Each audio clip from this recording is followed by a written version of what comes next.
The name, the whole world learned to fear. 800 years ago, a boy was born in a felt tent on the cold grasslands of Mongolia, into a world of feuding herders that the great cities of the age barely noticed. Within his lifetime, that boy would weld the scattered tribes of the steppe into a single nation, and set in motion the largest land empire the world has ever seen, one that, under his heirs, stretched from the Pacific to the gates of Europe. His name was Temüjin. History remembers him as Genghis Khan. To many, he is a byword for terror, the conqueror whose armies left ruined cities behind them. That reputation is not invented. He could be ruthless beyond measure. But it is only half the story. The same man gave his people written law, a working postal service, protected trade, and an unusual tolerance of every religion under his rule. This book asks the harder question. Behind the legend of blood and conquest, who was he really, and how much can we honestly claim to know? Chapter 2. A World of Grass and Horses. To understand Genghis Khan, you must first picture the world that made him, and set aside the idea that the steppe was an empty wilderness. It was a vast ocean of grass rolling across Central Asia, and across it moved a sophisticated, mobile civilization built entirely around the horse. The Mongols and their neighbors were nomads, herding sheep, goats, cattle, and above all horses between summer and winter pastures.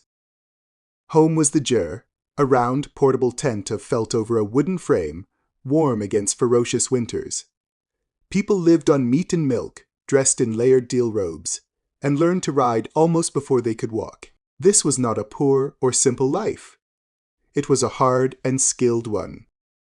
Every herder was already half a soldier, able to ride for days, shoot from the saddle, and endure cold and hunger that would break a city dweller. The steppe did not need teaching how to fight.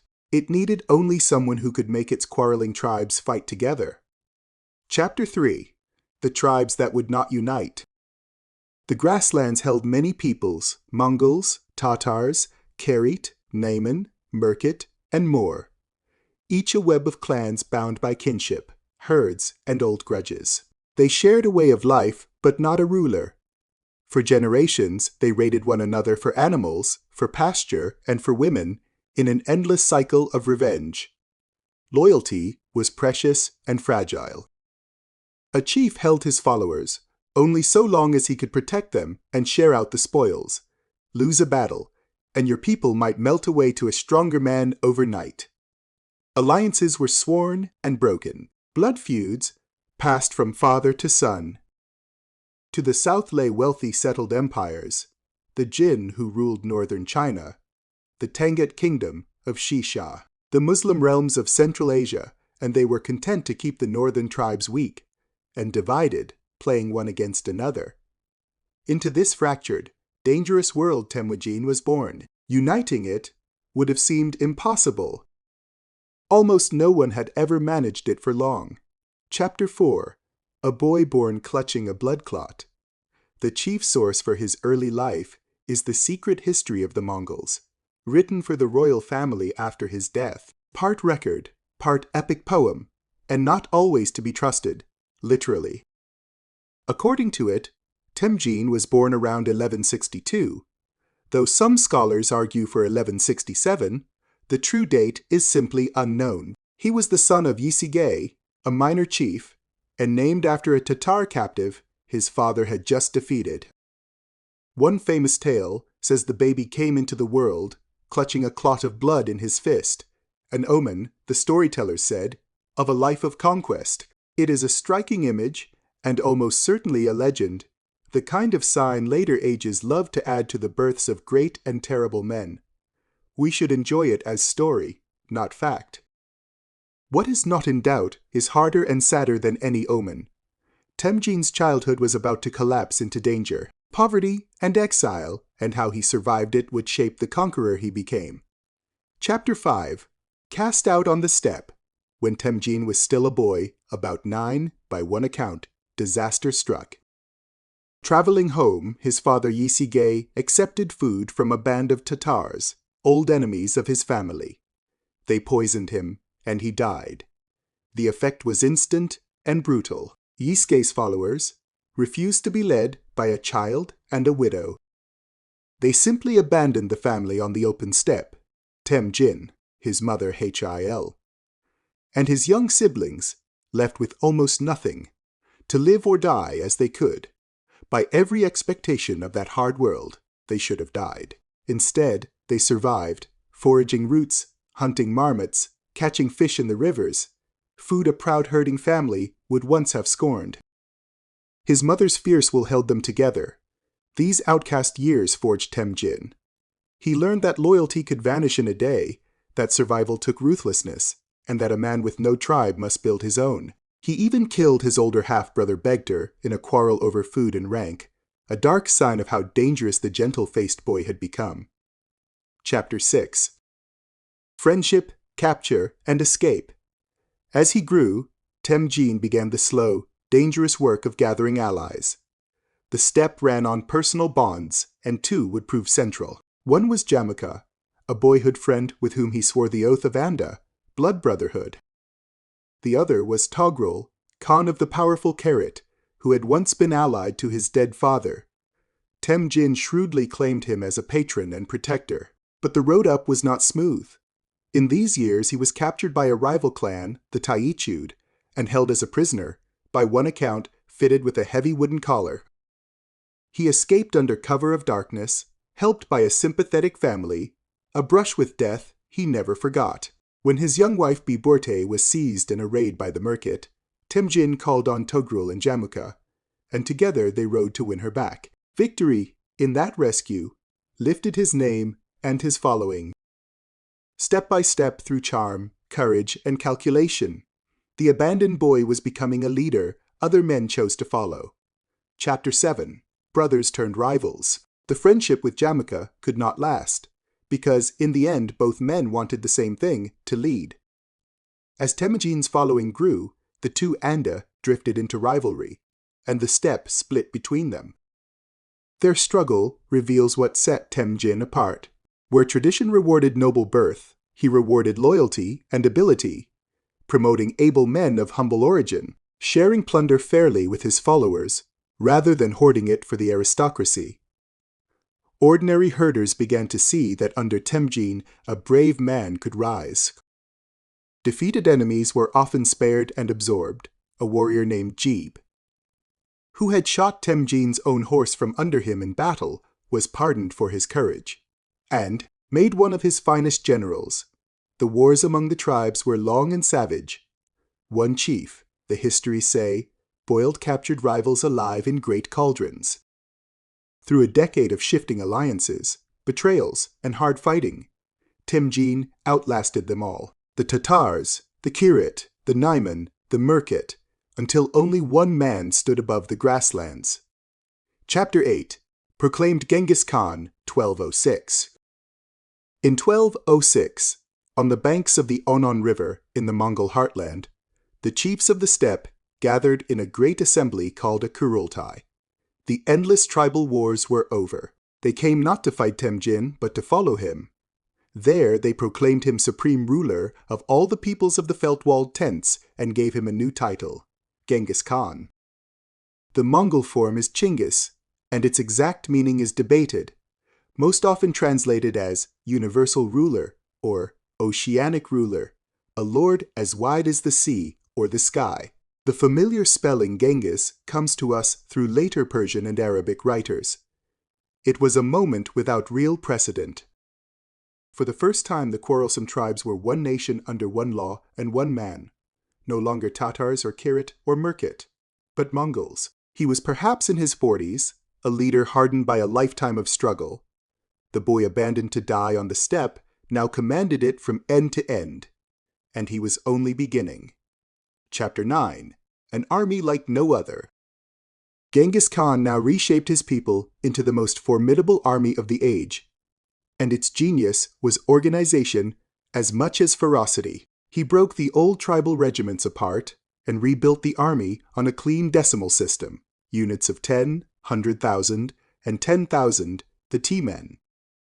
Men were grouped by command, not by clan, so ancient loyalties could no longer split the ranks. Over them he set an elite bodyguard, the Kesig, which he expanded from a few hundred men to 10,000, drawn from the sons of his commanders and bound to him absolutely. The weapons were the steppe's own. Every man was a mounted archer, with a composite bow of horn, wood, and sinew that could kill at extraordinary range. Each warrior rode with a string of spare horses, by one account up to 16. So the army could cover vast distances at terrifying speed, appearing where no enemy expected it. Tough, mobile, disciplined, and almost impossible to outrun, this army could be aimed like a single weapon by the will of one man. Chapter 10. The Law and the Writing. Genghis Khan understood that conquest alone builds nothing lasting.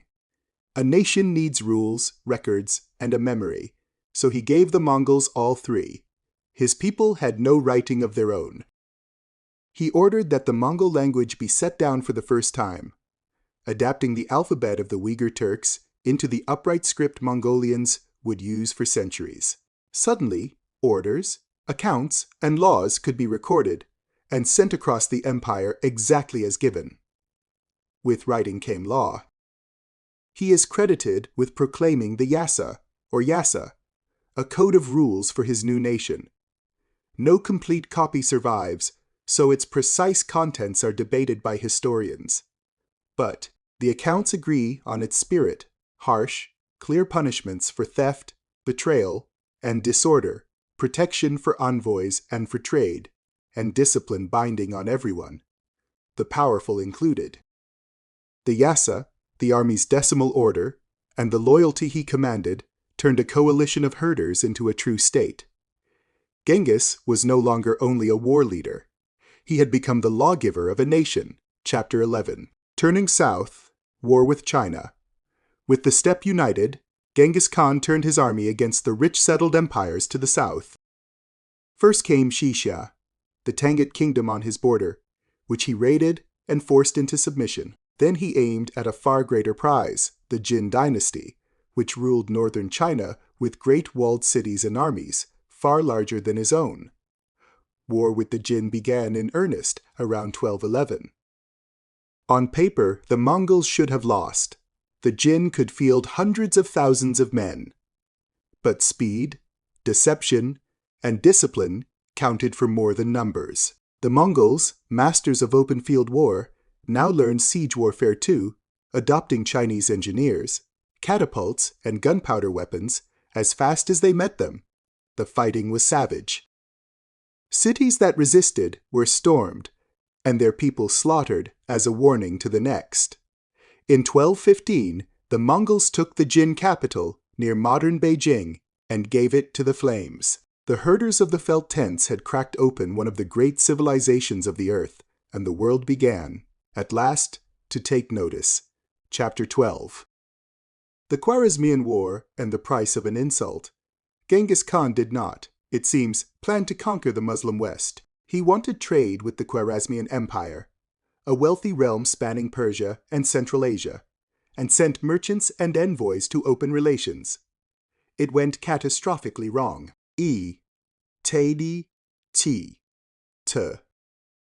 A Khwarazmian governor seized a Mongol trade caravan and had the merchants killed as spies. When Genghis sent ambassadors to demand justice, the Shah had them executed too, a deadly insult under the steppe code that held envoys sacred.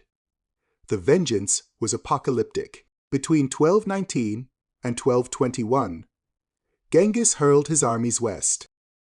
Great cities of legendary learning, Bukhara, Samarkand, and others, were stormed one after another. Where resistance was fierce, the Mongols answered with mass killing on a scale that horrified the chroniclers, and in places wrecked the irrigation that kept the land alive. The Shah fled and died a hunted fugitive on an island in the Caspian Sea. The medieval death tolls, sometimes whole cities counted in the hundreds of thousands or millions, are almost certainly exaggerated. But the devastation was real, and it scarred the region for generations. Chapter 13. The roads, the riders, and the peace. It would be easy to leave Genghis Khan there, amid burning cities. But that would miss what made his empire endure, and what later ages called the Pax Mongolica, the Mongol peace. Once a land submitted, Genghis often wanted it productive, not dead. He frequently left local rulers and officials in place, took tribute, and built a framework over the top. His ministers and commanders were drawn from some 20 different nations. Talent mattered more than birth or blood. His most lasting machine was the yam, a relay postal system. Riders carrying a paisa, a passport tablet of wood or metal, could change to fresh horses at stations spaced across the empire, racing messages enormous distances. Later, under his heirs, a letter could reportedly cross thousands of miles in about a month. Above all, he protected trade and travelers.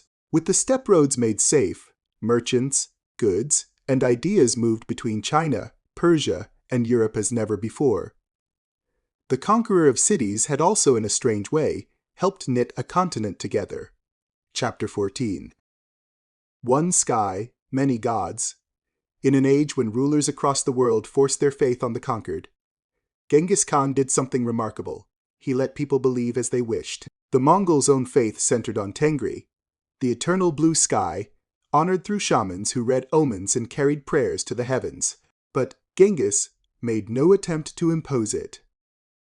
Across his empire, Buddhists, Muslims, Christians, Taoists, and others were permitted to worship freely, and their priests, monks, and holy men were often freed from taxes. This was partly genuine open-mindedness. He was curious about religions and consulted wise men of many kinds, and partly shrewd policy. A people allowed to keep their faith was easier to rule than one driven to despair. Either way, the result was a rare zone of religious freedom stretching across half the known world. It is one of history's sharpest paradoxes. The same man whose armies could erase a city also built one of the most religiously tolerant empires of the medieval age. Both are true. Neither cancels the other. Chapter 15. Death on Campaign, 1227. In his last years, Genghis Khan turned back to unfinished business. The Tangut kingdom of Xi Xia, which had defied him. While campaigning there, he fell ill, and on 18 August 1227, he died. An old man by the standards of his hard world. Exactly how he died, no one can say for certain, and the conflicting stories are a warning about legend. Some sources blame an illness, some an injury from a fall while hunting months earlier, some a wound in battle. A famous later tale claims a captured Tangut princess killed him. Marco Polo wrote that an arrow to the knee finished him. In 2021, a team of researchers even argued, from the recorded fever and timing, that he may have died of bubonic plague. We cannot choose between these with confidence. What the earliest evidence suggests is only that he died of illness on campaign, and that his death was deliberately kept secret. The siege went on, the Tangut capital fell, and only then, the histories say, was the great Khan's death made known. Chapter 16. The Secret Grave. Genghis Khan's body was carried home to the Mongol heartland for burial, and there the trail goes cold, by design. He was laid to rest in secret, with no monument, no inscription, nothing to mark the spot. Tradition places his grave somewhere near the sacred mountain of Burkhan Khaldun, where as a young man he had prayed before his campaigns. The whole region was later sealed as a forbidden zone, guarded for generations and entered on pain of death. To this day, his tomb has never been found. Around that secrecy grew dark legends. The most famous, repeated by Marco Polo, claims that everyone who saw the funeral was killed. The slaves, then the soldiers who killed them, then the next group in turn, so that none could reveal the place. Other tales say, a river was turned over the grave, or horses trampled it flat. These are gripping stories, but historians caution that the killed everyone who saw it tale does not appear in the earliest sources, and that the grave was in fact guarded by a known tribe, which makes a total massacre unlikely. Chapter 17. the empire after him. Genghis Khan died with his empire still growing, and he had prepared for that. He divided the realm among his sons, each to rule a great region, while one held the title of Great Khan. His son Finjidai succeeded him in 1229 and pressed the conquests on. What followed was staggering. Mongol armies swept into Russia and Eastern Europe, finished the Jin in China, and struck into the Middle East. By 2 generations after his death, the Mongol Empire was the largest contiguous land empire in human history, reaching from the Pacific Ocean to the plains of Hungary and ruling something like a fifth of the inhabited earth. It eventually split into 4 great khanates. In China, his grandson Kublai Khan completed the conquest and founded the Yuan dynasty. In Persia, the Ilkhanids ruled. The Golden Horde held Russia. The Chagatai Khanate governed Central Asia. No empire built so fast by one man's vision had ever covered so much of the world. The foundation laid by a single chief on the steppe had become a colossus straddling a continent. Chapter 18, Destroyer or Unifier. So how should we remember him? 8 centuries on, the argument has never settled, and the honest answer is that both sides are right. To the lands his armies devastated, Genghis Khan was a catastrophe. Cities erased, countrysides ruined, lives lost on a scale the chroniclers struggled to count, even if their numbers were inflated. In much of the world, his name still means terror. That reckoning is deserved, and a serious history cannot wave it away. Yet the same conqueror laid down written law, organized a state where ability outranked birth, protected merchants, and let people worship as they pleased. By making the long road safe, his empire let goods and ideas flow between East and West and helped shape the world that came after. In Mongolia today, he is honored as the father of the nation, his face on its money and its memory. Destroyer and builder, butcher and lawgiver, Genghis Khan was all of these at once. The temptation is to pick one. The truth is to hold them together. Chapter 19. What we really know. Strip away the legends and what stands. The firm ground is this. A boy named Temüjin, born on the Mongolian steppe around 1162, lost his father young and survived years of exile. By skill, courage, and ruthlessness, he united the warring tribes and, in 1206, was proclaimed Genghis Khan. He forged a disciplined army, gave his people writing and law, and conquered Xi Xia, the Jin of northern China, and the Khwarazmian Empire. He protected trade and tolerated all religions. He died in 1227 and was buried in secret near a sacred mountain, his grave still unfound. Under his heirs, the empire became the largest the world has ever seen. The rest, the blood clot in the newborn's fist, the precise death tolls, the exact way he died, the slaughter of everyone who saw his funeral, is legend, exaggeration, or honest mystery. And this book has tried to say so plainly, he was neither saint nor monster, but something harder to face, a man of terrible gifts who changed the world. We honor history best by seeing him whole.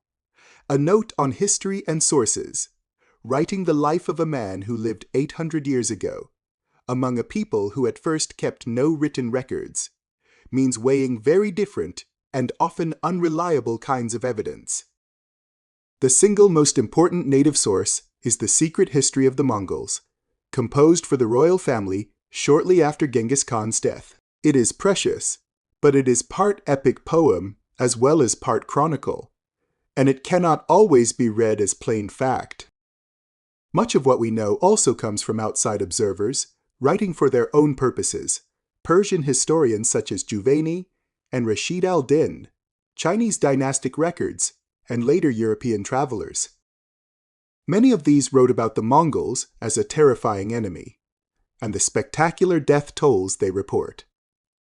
Whole cities massacred to the last person, victims numbered in the hundreds of thousands, or millions, are regarded by modern historians as exaggerated, even where the underlying devastation was real. This book reports the destruction honestly while flagging such figures as unreliable. Several famous details are legend or are genuinely disputed, and the book says so plainly. The tale that the infant Temüjin was born clutching a clot of blood is presented as folklore. His date of birth, about 1162 or possibly 1167, is uncertain. The cause of his death is unknown. The sources variously blame illness, a fall from his horse, a battle wound, a Tangut princess, or in one modern study, plague. And this book sets the disagreement out rather than choosing one dramatic version. The story that everyone who witnessed his funeral was killed to keep his burial place secret, repeated by Marco Polo and often retold, is treated here as legend. It does not appear in the earliest sources, and the burial ground near Berkhan Khaldun was in fact guarded for generations by a known tribe, which makes a total massacre unlikely. His tomb has never been found.